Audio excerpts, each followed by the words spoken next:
Hey, I'm Alex Radcliffe from Board Game Co. and today I'm going over my most played games of 2026 so far. It's May 3rd when I'm filming this, and that's relevant for two reasons. Number one, sometimes my videos go up a little bit after I film them, and I don't just mean a few days, I mean sometimes they go up a month, 2 months, 5 months down the road, and so context is helpful. Number two, that context is helpful in terms of the amount of time we're talking about. May 3rd right now, which means we are 4 months into the year, a third of the way into the year, January, February, March, and April, and so these are the games I've played in the first 4 months, that first third of the year. As far as why I'm doing this video, one, videos are fun. Two, games I've played is a fun thing. That's actually the activity you have. And number three, the most important reason, I find there are so many things that happen on a channel during the year. The games, like, things get a lot of attention from the cult of the new, the hype, the buzz, the things that just landed, the crowdfunding, upcoming. There's a ton of stuff that isn't necessarily relevant to the games that are actually being tabled. And I like games, I like videos that showcase the things we actually like the most. As content creators, sure, I want to cover and will cover and have to is relative. There's a lot of coverage of all the cult of the new because that's where the attention is, but I've always been a fan of top 10 lists, most played lists, things that actually show what are actually getting the love and attention from, well, the people you're watching. With that said, let's go ahead and dive into this. Oh, before we do, a regular note that AllPlay is a channel sponsor. If you go to allplay.com for all those games that you're not getting tabled quite frequently enough, you can go ahead and store them on these shelves behind you, not these actual shelves behind you. You can go ahead and get your own shelves from allplay.com and then put those games on those shelves until you get to play them yourself. With that, let's go ahead and dive into this. We are going to be going through 10 games over here. Starting off with number 10 is Lost Ruins of Arnak, which is a heavier box than you would think. Like, all these cards, all this cardboard, sleeved and everything, there's a lot in this box. Lost Ruins of Arnak is number 10 with 6 plays, which is both a lot and a little. Like, Lost Ruins of Arnak is not the shortest game. Getting 6 plays in 4 months is not bad, although some of you have played this game 14 times this year, some of you have played this game 32 times this year. Everyone's different in terms of how often they get to play games. Some people are playing the same games again and again and again. Others are lucky if they get 10 plays in the entire year of games that are, like, you know, not just whatever, filler or who knows what. But 6 plays of Lost Ruins of Arnak, a game that quite frankly deserves more plays. I pulled this off the shelf for this video and I was like, I should play this more. Like, my group, we really like this game. We're always happy to play it. I still haven't finished the freaking cooperative mode. I should do that. That is happening. Oh my gosh. Okay, we're doing it. It's happening. It's happening. I have a friend coming in. Maybe I have to find out if they like Lost Ruins of Arnak. I'm going to start again from the beginning of the cooperative mode and play through it sometime in the next month. It's going to happen. Almost certainly, maybe, possibly. We'll see. Anyways, Lost Ruins of Arnak, fantastic game. I have played this game dozens and dozens, I want to say hundreds of times, but I don't actually know, I didn't actually check my stats, but I've played this game a lot over the years. One of my favorite games of all times. The expansions have only increased how good the experience is. It's one of those games that I was sad when they heard that they're not making any more content for the game because I would love more content for the game. I've actually explored most of the content for this game. I say most because I haven't finished that cooperative mode, but I've played through all the various characters. I've seen all the cards. I want to say I've done all the temples, but I might not have done all the temples. I know I've played the new ones in this particular box, but there's lots of double size and configurations, mixing and matching. Lost Ruins of Arnak is a fantastic game. Check it out if you haven't yet. It's so good. It's so good. And listen, I know there are those of you who like Dune Imperium. Dune Imperium is decent, okay? It's decent compared to Lost Ruins of Arnak. I know I'm going to get hate for that. I think the Dune Imperium crowd is more passionate than the Lost Ruins of Arnak crowd. They're different crowds. I think they're both fantastic, but I do think Lost Ruins of Arnak is better. Coming in at number 9 with 8 plays, we have Darwin's Journey, which again, 8 plays is not bad for this one over here. I only just discovered this towards the end of last year, beginning of this year. I'd have to double check when I played this first. I don't remember if I first found it in 2026 or since then. Now, I do have this on my list to try to play the expansion this year because I did a video of 10 expansions I want to play, and the Darwin's Journey one is one that I want to table. But honestly, the base game is fantastic as is. Every time I play this, I find the min-maxing of how you try to get all your, get everything. You try to explore the board, you get the various, I don't know what they're called, the things, the stuff, the discoveries, whatever you're getting, and then try to get as many points as possible. There's so much going on in Darwin's Journey, and it's so satisfying every single time I table this. And again, I've heard the expansion makes the game better, and I haven't played the expansion yet, but it's just like, trying to figure out the variability of the actions you have, of the goals you have, of the point scoring you have, while trying to figure out what other players are doing and how you're going to min-max your way. I guess I could use more map boards. That's something that I wouldn't mind necessarily. Like more, although because of the way the tokens come out, like it is variable anyway, but like I like variability in my games, and Darwin's Journey is one that I don't have the same, even though I have more plays this year than Lost Ruins of Arnak, I don't have like 100 plays of Darwin's Journey. I think I have over 100 plays of Lost Ruins of Arnak. Both are fantastic games. I adore Darwin's Journey. I should play it more. I should learn the expansion and get this table because it's a fantastic game.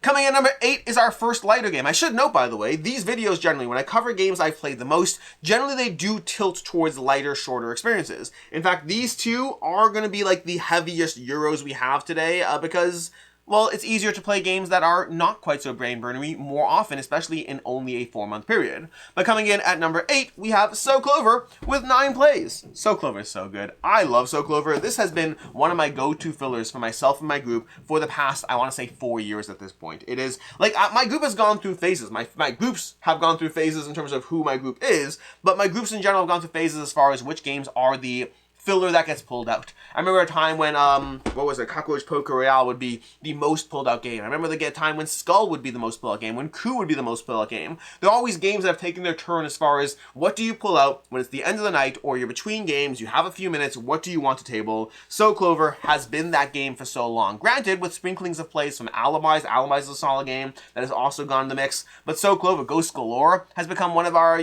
go-to, filler games, but So Clover, solid game. I remember I first discovered this game on a video I did, a top 10 video I did together with Jeremy Howard. He was talking about the game. I think it was the surprises of 2026. I think, not 2026, it was like 2022 or 2021, whatever it was. But surprises, and this was on his list. I hunted out a copy because of that video, and I have loved this game since. In the game, you're basically trying to pair up words.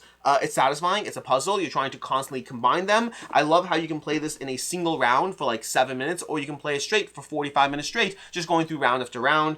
Great game. Check it out. My number 7 is probably one of the least known games on this list. It's going to be Wizards of the Grimoire. Wizards of the Grimoire is one of the best dueling games you can find out there. I think this puts so many incredible games to shame. If you haven't seen this game yet, you should check it out. There's also an expansion, Shifting Sands, that adds even more card combinations. But it's such a clever system as far as how you're trying to combine the cards to get your mana, to lay it on your cards, to combine 6 spells. All you have is 6 spells. How are you going to draft and combine them in the most efficient way possible to take down your opponent's health before they take down your own? There is so much cleverness to the system. This is another one where I'd love to see them put out more content for this one. I don't even know if they're still making games. I have no clue what's going on. I should check with Grimoire Games, but it's one of those hidden gems that most people don't know it exists. But if you've played this, many of you are huge, not many of you being the people who've played this game, are huge fans of Wizard of the Grimoire and how it operates. If you like Magic the Gathering, if you like games like Radlands, if you like any sort of clever card play, this is one worth checking out. Coming in, did I say how many plays? I said So Clover was 9 plays and Wizard of the Grimoire with 10 plays. Coming in at number 6, we have not Ticket to Ride, but Ticket to Ride Legacy. But I no longer have the box for Ticket to Ride Legacy, so Ticket to Ride is the one we have over here. Ticket to Ride Legacy got 12 plays in this year because I played it again. I played Ticket to Ride Legacy when it first came out. I had another copy that I was holding on to for years, and this year we had a friend come in, and so 4 of us sat down and we played it over the course of 5 days, knocking out 12 games of Ticket to Ride Legacy because it's such a good, fun experience. Oh my gosh, I have to prep for that same friend is coming in soon, and I should prep for what Legacy games to play next. Anyways, along with, Lost in Arnak and who knows what. Different things. Anyways, Ticket to Ride Legacy is one of the better Legacy experiences I've had. I think that, for me, Legacy games aren't about how clever things combo. It's not about Lost in Arnak or Darwin's Journey, or about how much you can find ways to combine different things. It's almost about the accessibility and progression of the system, where you definitely want to be making strategic choices, but a lot of the charm is like, hey, by the way, here's some new rules. Have fun. Like, the key thing in a Legacy game should be have fun, because you're signing up for 5, 10, 15, 20 games of whatever the game is and how long it plays. The key experience you should have as a player is not winning or losing. It's about the fun of the systems you're engaging with. Because nobody wants to be on the losing end of, like, a advanced Darwin's Journey player for 12 games straight. But it's much more fun if you're all having fun. Some of you win some games, some of you win other games. I think there's a very different set of rules that go into designing a Legacy game, but I think Ticket to Ride Legacy, Legends of the West, definitely hit it out of the park. I am excited for Nemesis Legacy. Despite myself, I am curious whether that's going to be a great system, or really is it catering more towards die-hard Nemesis players, in which case it might be less for me. But I'm curious. I'll see. But Ticket to Ride Legacy with 12 plays. Coming at number 5, we have a game that doesn't actually exist yet. It's the only game on this list that doesn't exist yet, and yet it's still here with 13 plays, and that is Enchanted Ivy. Enchanted Ivy, from All Play, Easily my favorite all-play game I've played this year. I think Things and Rings was definitely a top contender when I played that. I think Enchanted Ivy might be my favorite all-play game. It currently is my most favorite all-play game, but I think might all around it might be. This is such a clever solo system as far as how you're trying to go through these different missions, and I love games that do that. I love games that give you missions. Don't just give me like score points. Give me sets of goals. Give me scenarios. Give me things that I have to combine and mix and match, and I have to use these characters and those cards and do that stuff. I love that, and Enchanted Ivy does that. I want every single scenario they can possibly give. I have 13 plays of this, and I think each game session I've played, because I think there are 4 in the prototype if I recall correctly, and each one I have since mastered, but it takes like 4 to 5 games to get a perfect game of Enchanted Ivy, and by perfect I don't mean getting the goals in different sessions, I mean getting the maximum score and both goals in each scenario. You have to learn the characters, you have to learn the nuances. It makes you feel clever by the time you master it, because you really feel you've earned it. You've planned around all the things that are going to come out. You don't know the order they're going to come out, but you've planned it. You've built a grid, and you've made it adaptable to the scenario, and then you eventually get that perfect score. It is so satisfying. If you are a solo player in any capacity, Enchanted Ivy is a game you should be checking out. My favorite all-play game this year. Then from there, we have number 4 is going to be Labyrinth Chronicles with 13 plays. Now, Labyrinth Chronicles does go, I mentioned that at the beginning of this video, that some of this is about like, hey, these are the games that I actually want to play as opposed to the games that I have to play. Now, granted, with Labyrinth Chronicles and one more that's coming up, because Enchanted Ivy, I played this multiple times after having to play it. Labyrinth Chronicles, I think I've only played it 1 time since my review of it, but nonetheless, the fact that I played it 13 times does mean that I wouldn't play it 13 times if I didn't enjoy it.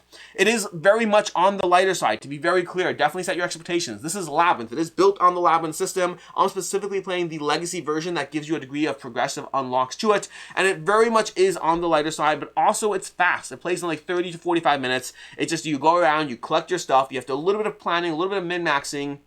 The cooperative feel works much better with the Labyrinth system, in my opinion, and the slow degree of challenges and extra content that you're unlocking as you go, that gives you more things to vie for. Ultimately, it's not really a game about losing, it's a game about progressing. You do the thing, you gather the stuff, and you progress through the journey, but it is fun. It is a satisfying. Have I done a playthrough of this? I don't think I did a film playthrough of this. Maybe I should. I don't know. Maybe I'll do a film playthrough, maybe not. But like, I have to pick like some middle level mission. That's the tricky part, because it would be spoilers to stuff, but the basic mission is way too simple to be interesting. Anyways, I enjoy Labyrinth Chronicles more than I thought I did. I do not think it's a forever game, but for right now, I'm still enjoying it. My kids are still enjoying it. It is very much on the lighter side with a huge amount of deluxification and bling. But again, know what you're signing up for. This is not a heavy game by any means. It's kind of like games like, what's that game? That was, oh my gosh. There's a game that was based on a video game. They made a board game. You can't really lose. You're just about building things out. It kind of gives that vibe, but I enjoyed this one more overall. But I don't remember the game I'm thinking of, so I can't tell you it. But that's Labyrinth Chronicles, my number 4 with 13 plays. Number 3 with 19 plays is Cozy Stickerville. And this is an interesting story over here. I have not done the full review for Cozy Stickerville yet. By the time you watch this video, the review might have gone up. I don't know. But I have finished Cozy Stickerville with 19 plays. And some of you are like, 19 plays? Isn't Cozy Stickerville only 10 games? How did you play it 19 times? Why not 20? Did you not play it again? Because you can play it again. Are you 9 plays into your second playthrough? How does this work exactly? So the answer is, I have 1 play of the pre-scenario. This is something you could have gotten at Gen Con. There's a little sticker. It gives you like a kind of trial run of Cozy Stickerville. Then I have 8 plays of playing it wrong before realizing we were playing it wrong and restarting it to go ahead and get 10 more plays in and finishing the session. Long story short, without getting too much into it, in Cozy Stickerville, there's a setup page that before each game, you're like, read the setup for game 5, read the setup for game 6. And we were 8 plays into this game before we realized we had not been reading the setup. And we were so resource starved the entire time. We were like, why is this fun? 90% of our actions are go fishing and chop down trees. Go fishing, chop down trees, go fishing, chop down trees. Until we realized that in the setup, it's always like, take all this food and wood based on the food and wood you have on your board. And we weren't doing that. So we reset after 8 games and then properly played the game the second time round. And again, you could keep playing it. I assume we will keep playing it, whether solo or pairing off, however we do it. But I have 19 plays of this as a group. I have not played it solo yet. And we'll talk more about it in the review. But the short version of this is, I think this is a charming experience. I do not think it's the best game ever. I think it's therefore if you like cozy experiences. Like games like Enchanted Ivy, despite looking cozy, it will appeal to you for the cozy theme. It's not a cozy game. It's a brain-burnery optimization game that is wrapped in a cozy package. For many of you, that's totally fine. You want that. You like that. That's what I like. I love cozy themes. Give me Cascadia. Give me, what's it called? Oh my gosh, Keystone North America. Give me all these cozy themes, but wrapped inside them is actual, like, how do I make the points optimize? And some of you are here for things like Cozy Stickerville, which is actually a cozy game. Grab a little book, you know, read an entry, get some resources, do the next thing, build the next building, choose who lives in your town, do all of those things. It is a simulated, fun little experience. That's Cozy Stickerville with 19 plays. Coming in number 2, we have Ghosts Galore with 27 plays. I mentioned this one already. Ghosts Galore has become one of our go-to fillers this year. It is such a charming, simple game. Played this at, I want to say, was it PAX Unplugged? It must have been PAX Unplugged. Played this at PAX Unplugged for the first time. It was kind of charming even just then. All you do is 9 tiles. It's 9 tiles, 9 monsters, place them into your grid, try to optimize your score.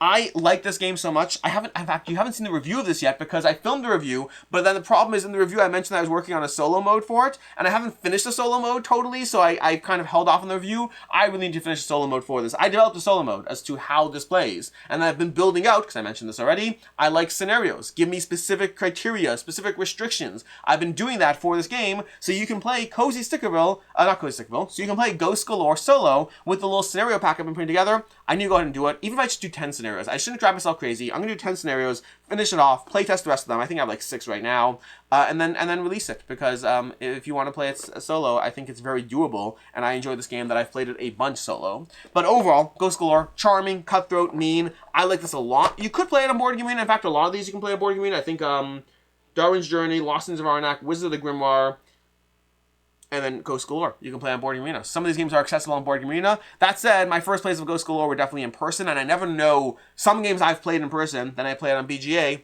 and it's not for me, and I'm always wary of recommending BGA because you might bounce off it in BGA if you hadn't in real life. So it always gets that kind of context.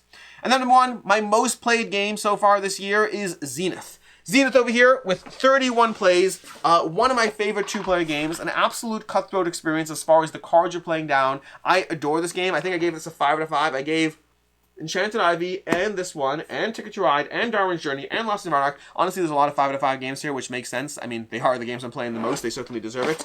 But Zenith is a 2-player game. It's a lane battling game. You're fighting over 5 different lanes, but you're also fighting over 3 sections of the board because you're fighting for who gets the first player marker, which gives you bonuses, as well as who's getting various, moving up the track, spending your Zenith, I think it's Zenithium, I think it's called, and trying to get all these various other bonuses because it's a cascading level of effects while you're trying to place cards into your actual lanes to earn the actual tokens, because you need either 3 of one color, 4 different colors, or just 5 all around. This is such a good 2-player experience. If you're looking for lane battlers, if you like things like, I don't know, oh my gosh, if you like things like Watergate or not Watergate. What am I saying? What am I thinking? Oh my gosh, I'm blanking on the name. What's the freaking, Watergate. For a second, I was thinking of Waterdeep, Lords of Waterdeep. No, Watergate. Watergate is an excellent 2-player lane battler. This is an excellent 2-player lane battler. What else do I have that's an excellent 2-player lane battler? I have lots of 2-player games. Lane battlers are almost a specific genre, but there's a tug-of-war experience. If you like 2-player games, check out Zenith. It's absolutely amazing. These are my most played games of 2026 so far. I'll probably do another one of these at the end of the year. I realized I didn't do one for last year. I think these are fun videos to do a recap of the games that got the most plays throughout the year or throughout the first quarter or third of the year, as the case might be for these ones. In any case, until next time, I'm Alex Radcliffe from Board Game Co. I hope you enjoyed this video. Let me know in the comments down below what's been your most played game this year so far and why. In any case, and until next time, I'm Alex Radcliffe from Board Game Co., and I hope you have a good one.